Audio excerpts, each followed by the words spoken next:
Mari kita buka firman Tuhan di dalam Yohanes 16. Satu ayat saja. Yohanes 16 ayat yang pertama. Semuanya ini kukatakan kepadamu, supaya kamu jangan kecewa dan menolak aku. Bayangin saudara, Tuhan Yesus yang anak Bapa sendiri, dan dia adalah Bapa sendiri, karena dia berkata, aku dan Bapa adalah satu. Sehingga kami manusia tidak bisa mengerti kalau Tuhan Yesus turun ke dalam dunia untuk menyelamatkan kita, tapi dengan cara yang dia lakukan, kita tidak dapat mengerti. Kita semuanya ingin, saudara, untuk menjadi berkenan kepada Tuhan. Apalagi nanti minggu depan kita masuk ke dalam suatu pesta raja-raja. Dengan kita mau masuk ke daerah itu, banyak motivasi, banyak cara berpikir kita. Macam-macam. Ada yang mengatakan, aku sudah sampai. Ada yang mengatakan, apakah aku mungkin sampai. Dengan melihat keadaanku seperti ini, apa yang aku lakukan? Percayaku kepada Tuhan, tidak ada yang tahu. Saudara sendiri pun tidak tahu. Maka ayat ini pada waktu Tuhan mengatakan, di antara 12 muridnya, dia berkata, semuanya ini kukatakan kepadamu, supaya kamu jangan kecewa dan menolak aku. Kenapa murid-murid Tuhan Yesus bisa menolak? Kenapa Tuhan bisa, anak murid-murid Tuhan Yesus bisa kecewa? Karena perjalanan hidup dari saat ke saat, hari ke hari, jam ke jam selalu berubah. Hidup di dalam dunia ini, saudara, kita sangat-sangat terbatas. Umur kita sekarang di bawah 100. Karena Alkitab berkata, kalau kamu bisa 70 tahun saja, itu adalah umur raja-raja.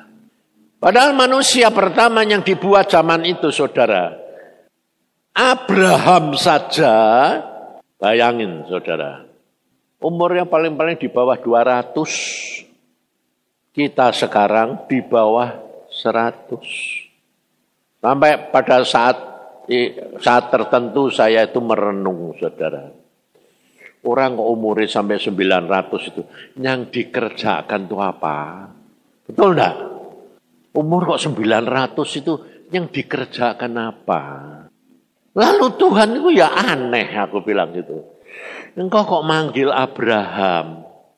Pada waktu dipanggil umurnya 75. Loh, lah kok telat toh Tuhan?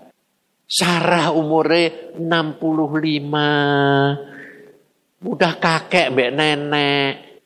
Dipanggil. Lalu dijanjikan dunia nanti akan menjadi harapannya pada kamu. Dan kamu, anakmu, nanti seperti bintang di langit. Coba bayangin saudara. Apakah hal itu tidak terjadi sampai sekarang? Maka dikatakan Tuhan itu tidak pernah berubah. Jadi saudara harus tahu, cara Tuhan itu memang watak begitu. Merubah watak itu susah sekali. Kalau Tuhan itu tidak pernah berubah. Makanya Tuhan berkata, kalau kamu tahu mengenal aku, meningkat demi meningkat itu, kamu bisa lihat dari buah-buah roh yang ada di dalam dirimu. Kalau engkau mulai berubah, nah itu kamu mesti tahu bahwa wah kamu bisa meningkat. Tapi kalau engkau belum berubah, itu stuck namanya, berhenti di tempat. Kita kerap kali tidak sadar. Dan bahkan kita kerap kali cari jiwa, itu yang dihitung Tuhan. Setelah saya mengalami hidup dengan Tuhan, berpuluh-puluh tahun, dari sejak Tuhan nemuin saya, umur 12, sampai sekarang umur 76, saya hanya bisa mengatakan, semua adalah karyamu dalam hidupku. Karena di dalam hidupku tidak ada yang baik. Semuanya jelek, semuanya jahat, semuanya kotor, semuanya najis. Tapi kenapa engkau pilih orang yang seperti ini? Tuhan mengatakan, aku mau buat kamu contoh. Kalau aku pilih orang yang baik, kemuliaan Tuhan tidak nyata. Karya Tuhan tidak kelihatan. Karena orang itu merasa dirinya memang sudah baik. Maka dari itu saudara, kita harus menyadari kasih Tuhan ini. Sebab tidak ada orang yang kuat. Tuhan memilih 12 saja, tidak ada yang kuat. Yang satu di atas Petrus, dijadikan pimpinan ketua, jatuh juga. Yang paling bontot Yudas, tetap jatuh. Yang di tengah bagaimana Pak? Ngeleang-leang. Jatuh enggak? Hampir jatuh. Berhasil ya enggak? Karena apa? Ya sepertinya buluh itu turut sana, turut sini. Coba saudara. Yohanes yang dikatakan murid yang sangat mengasihi Tuhan dan dikasihi Tuhan. Pada waktu Tuhan Yesus ditangkap, lari enggak? Lari. Tidak ada yang berani, yang bisa turut ambil bagian. Karena apa saudara? Melihat dan mendengar. Pada waktu Tuhan Yesus mati, tidak ada orang yang seperti Maria Magdalena nangis di situ. Semuanya muridnya tidak ada yang seperti Maria Magdalena. Tapi kenapa Maria Magdalena begitu? Karena dia sadar dia seorang yang najis, pelacur, yang kotor, yang hina, tapi diselamatkan Yesus. Maka dari itu saudara, kita mau masuk ke dalam pesta raja-raja, kuncinya itu cuma satu, rendah hati, kenali dirimu sendiri. Karena kita kerap kali tidak bisa mengerti maunya Tuhan, firman Tuhan, kalau kita pikirkan, kita renungkan, tidak bisa ngerti. Tapi yang diharapkan, yang dimauin Tuhan, kamu belajarlah kepadaku. Kenapa? Karena Tuhan berkata, aku sudah menjadi manusia, memberi contoh. Ini loh jalani Bapakku itu ini, maunya Bapakku itu ini. Coba bayangin saudara. Tuhan itu mau menyelamatkan kita itu kan gampang toh ya. Nah, orang sakit, Tuhan bilang, angkat. Coba kalau kamu perhatikan dalam Alkitab. Orang sakit, Tuhan bilang, sembuh. Enggak toh? Tuhan enggak pernah sembuh, bilang sembuh toh. Cuma bilang apa? Orang kusta, sana tunjukin dirimu kepada imam. Apa hubungannya dengan kesembuhan? Yang satu buta, basuh ke kolam Siloam. Tapi sebelumnya itu, hal yang dilakukan tidak masuk akal semua. Coba masalahnya orang buta, dia meludah, dicampur tanah, diuyak-uyak, ditempelkin. Logikanya di mana sih? Orang-orang yang lihat tuh bagaimana? Apaan tuh? Jorok amat. Menghina amat.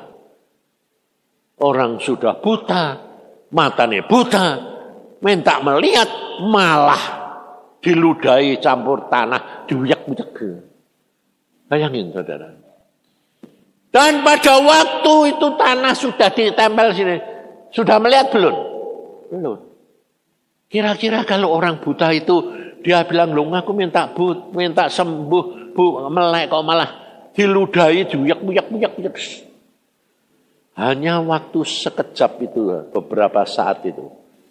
Itulah ujian iman. Itulah yang dikatakan keberhasilan atau kejatuhan. Maka dari itu, kalau kita mau berusaha menyenangkan hati Tuhan, atau kita berusaha untuk kita berhasil dengan cara kita pasti kecewa. Karena apa? Karena jalannya itu tidak cocok dengan pikiran kita. Ini masalah hari demi hari. Kenapa kalau Tuhan itu di dalam dunia dalam waktu 3,5 tahun itu, atau Tuhan sebelum dia keluar, dia itu 30 tahun jadi anak Maria dan Yusuf. Saudara perhatikan, adik-adiknya sendiri pun tidak ada yang percaya kepada dia. Yusuf Maria yang jadi ayah dan ibunya sendiri pun tidak bisa mengerti. Makanya pada waktu dia di umur 12 tahun di Bait Allah dicari hilang, tidak hilang. Apa omongan Maria? Maria berkata apa? Nah, mengapa kamu berbuat begitu kepada kami? Membuat kami itu khawatir kehilangan kamu. Apakah hal itu tidak yang kita alami hari demi hari? Kita khawatir karena apa? Tidak tahu. Nah, padahal saudara itu mengikut Tuhan selama ini kepengennya apa? Tahu dahulu, betul enggak? Makanya banyak orang yang datang kepada saya, dia bilang, tolong doain dong Pak, tolong ini. Terus minta ditumpangi tangan. Aku sampai kemarin anak-anak musik ini mulai kecil-kecil ini. Buahin dong, kong, pegang. Aku bilang, loh, kamu ini gara-gara apa? Bapaknya. Dia sedang doain anak-anak musik semua. Saya mau keluar tidak bisa. Karena apa? Lucu toh. Doain kok di depan pintu. Jadi muntel dari situ. Aku mau keluar tidak bisa toh ya. Untung di green room itu ada pintu belakang.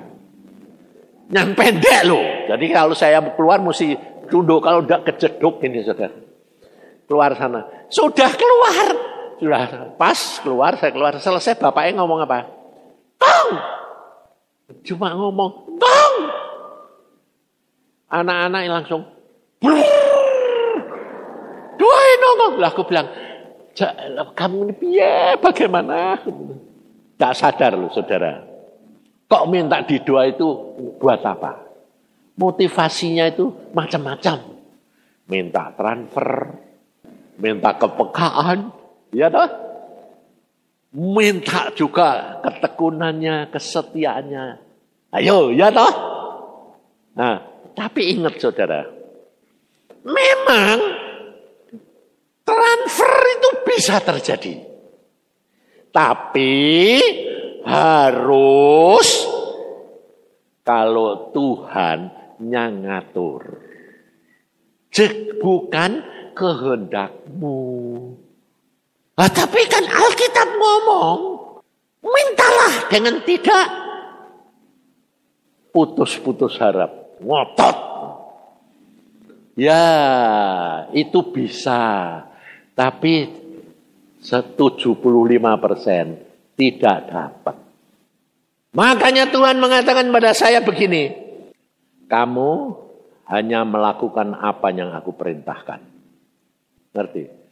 Itu pun, saudara, saya sendiri itu ngalami setengah mati, saudara. Kenapa? Sebab setan tidak tinggal diam. Nanti kalau saya lakukan dengan Tuhan belum ngomong, setan ini ngomong gini, kamu melakukan menurut kehendakmu sendiri, kamu melanggar perintah. Bayangin. Kalau saya tidak lakukan, di mana kasihmu? Bingung enggak? Jadi saya bilang gini, Tuhan, ini ikut engkau itu kok mau menyenangkan hatimu kok susah ya Tuhan? Iya, karena apa? Setan tahu, kalau kamu nurut aku, maka dia tidak bisa berbuat apa-apa. Jadi selalu menjatuh. Saudara tahu, selama ini saudara itu kan, terus terang suara di luar itu kan, saudara kan dicap klenik. Ya toh? Pasti toh? Karena apa? Lah kok seperti orang dunia. Saya baru sama Agung sama Iin pergi ke Sampit, ke Palangkaraya. Anehnya kenapa? Waktu kita sampai ke Palangkaraya di tengah-tengah kota, Tuhan bilang, patok.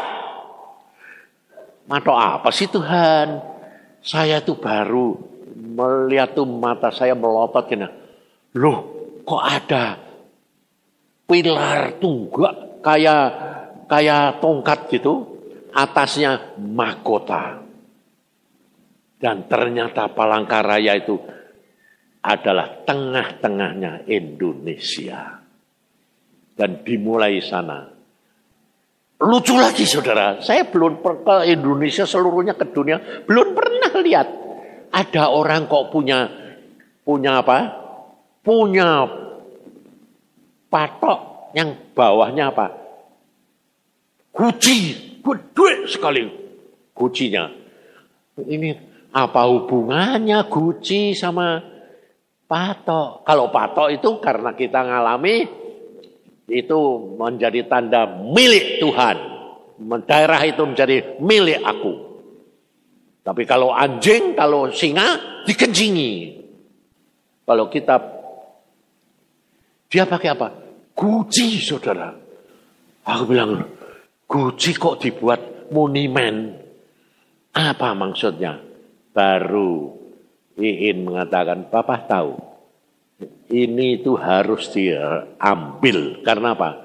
Seluruh kekayaan Indonesia disimpan di situ. Di Guci itu. Karena ini memang daerahnya Indonesia, pusatnya. Bayangin, saudara. Dan di daerah itu, kematian demi kematian selalu korban jiwa puluhan ribu. Makanya peristiwa di Sampit Dayak sama Madura yang mati itu 70.000 jiwa. Yang dipotongi kayak gitu. Dan di situ kelihatan manusia tidak bisa berbuat apa-apa. Karena apa? Yang motong itu tidak kelihatan, saudara. Dijaga tentara pun di ruangan tahu-tahu kepalanya sudah hilang semua, tinggal badan.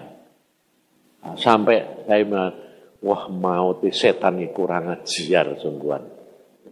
Nah kita, generasi ini adalah generasi penuntas terakhir. Nah, kalau dikatakan generasi terakhir, itu akhirnya di mana? Karena dunia ini sebetulnya masih lama, saudara. Masih, dunia ini belum dihancurkan, masih 1000 tahun lagi. Sebab 1000 tahunnya itu kuasa Tuhan, pemerintahan Tuhan di dunia masih 1000 tahun lagi. Jadi umur dunia ini sebelum dihancurkan itu masih ribuan tahun. Bukan cuma selesai. Lah kapan kita dikatakan generasi penuntas? Yaitu sampai batas Tuhan Yesus datang. Jadi bukan sampai Tuhan memerintah lagi, enggak, sampai Tuhan Yesus datang. Tetapi biarpun firman Tuhan berkata begitu, lucunya ada firman kekecualian, yaitu apa? Orang-orang yang ditinggal. Jadi ada yang ketinggalan, jangan kira di saudara enggak ada yang tidak ditinggal, ada. Lah, yang ditinggal itu pun ada dua macam orang kelompok. Yang satu jadi saksi, harus mati syahid. Yang satu adalah jiwa-jiwa yang terhilang. Yang satu lagi, yang dia untuk selamat harus mengorbankan dirinya. Tapi ada kelompok lagi. Apa? Ditinggal, tapi sudah tidak bisa mati. Karena tubuhnya pun sudah diubah. Itu pun kita tidak bisa mengerti. Sehingga pada waktu kami suruh buat bahtera, itu saya dapat pengertian, saudara. Agung itu kok Iin itu bakal ditinggal, aku bilang gitu. Hah? Aku ditinggal, Pak? Iya. Waduh, harus mati syahid dong. Enggak tahu. Aku mengerti yang tinggal. Belakangan saya baru tahu. Oh, ditinggal untuk jadi saksi. Nah terus piye? Tidak bisa mati karena wis diubah. Pada waktu Tuhan Yesus datang, semua diubah jadi tubuh baru. Tapi kamu ditinggal di sini. Oh, lah terus? Wah, enak kamu. Enaknya apa? Tembus tembok, makan minum bisa. Badi masih menikmati babi, karena masih di dunia. Ngerti saudara? Oh, jadi tidak harus mati syahid. Enggak, sudah ada. Kita itu tidak bisa mengerti rencana dan maunya Tuhan. Tetapi yang penting, Saudara jangan takut, jangan khawatir seperti Tuhan Yesus katakan. Semuanya ini aku katakan, artinya firmanku jangan sampai membuat kamu kecewa. Karena apa? Karena saudara tahu, Yohanes Pembaptis itu punya jiwa, punya roh, punya daging. Rohnya itu roh Elia.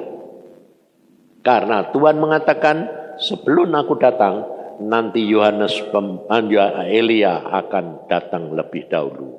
Dan Tuhan Yesus berkata, Yohanes Pembaptis itu Elia. Rohnya. Karena dia sebelum membaptis Tuhan Yesus, dia berkata kepada muridnya, lihat anak domba yang mengangkut isi dunia. Dia kenal Yesus. Tapi pada waktu dia di dalam penjara, dagingnya menderita, jiwanya mulai mikir, bertanya. Ngirim muridnya bertanya kepada Tuhan Yesus, apakah engkau yang mau datang atau kami harus nunggu orang lain? Bayangin, saudara. Rohnya roh Elia yang dari surga diturunkan. Sudah mengerti mengenal Yesus sendiri. Tapi pada waktu dagingnya menderita dalam penjara, pada waktu jiwanya mulai menganalisa, karena dia dengar goyah. Dan itu saudara dan saya alami.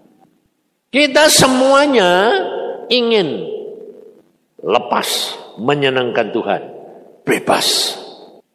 Saya tadi berdiri situ, saya lihat emak engkong yang sedang di kursi roda itu. Saya bilang, Tuhan kasihani dia. Tuhan berkata apa? Suruh mengucap syukur. Karena mereka tidak tahu